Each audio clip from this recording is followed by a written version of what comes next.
कक्षा द्वादश के सभी भैया बहन ध्यान दें।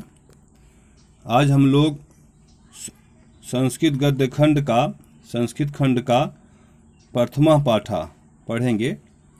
ये खंड खा के अंतर्गत आता है। भोजस्य औदार्यम पाठ का नाम है। भोज की उदारता। भोजस्य माने भोज की, औदार्य माने उदारता माने सरलता।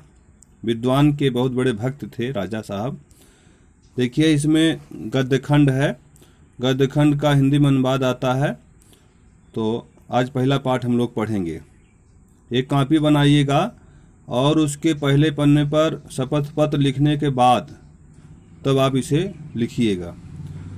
ततः कदाचित द्वारपाल आगत्य महाराजम भोजम प्राह।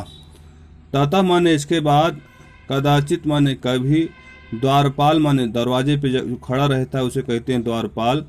आगत्य माने आ करके, महाराजम भोजम प्राह महाराज भोज से कहता है। कभी किसी समय द्वारपाल आ करके महाराज भोज से कहता है। क्या कहता है कि देव, हे देव, कौपीनो नवशेषो विद्वान द्वारी वर्तते। कौपीन माने लंगोटी और शेष माने मात्र। केवल वह लंगोटी पहने हुए विद्वान और द्वार पर खड़ा है।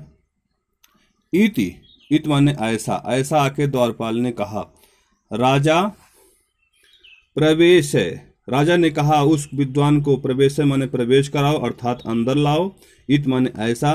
ततः प्रविष्टा, तब वह प्रवेश करके अर्थात वह विद्वान प्रवेश करके, सह कवि भोजम अवलोक्य, वह कवि राजा भोज को देख करके, अवलोक माने देख करके, अद्य में दारिद्र्य नाशो भविष्यति, आज मेरी दरिद्रता का नाश होगा। इति मत्वा, ऐसा मान करके, तुष्टो हर्षा श्रुणि मुमोच, ऐसा सोच करके उसके आँखों से खुशी के आंसू बहने लगे।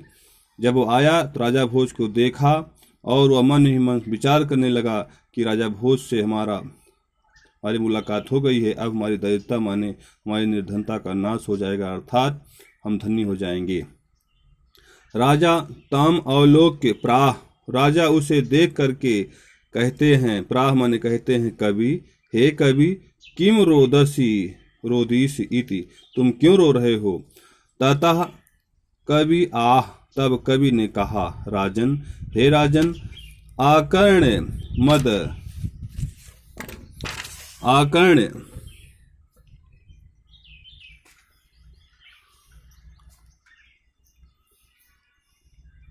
ततः कवि आह, तब राजा ने कहा, राजा से कहा, राजन, हे राजन। देखिए संबोधन का चिन्ह लगा हुआ है।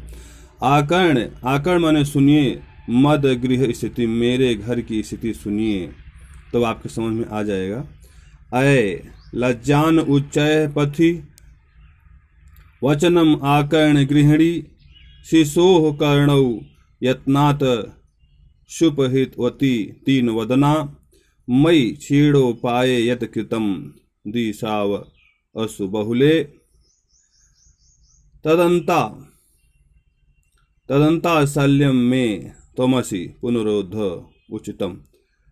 तो ध्यान दीजिएगा, ये श्लोक उस कवि के द्वारा कहा जाता है और इसका अर्थ मैं कल बताऊंगा, क्योंकि ज़्यादा बड़ा वीडियो होने पर दिक्कत होती है। धन्यवाद। इसको आप लिखेंगे।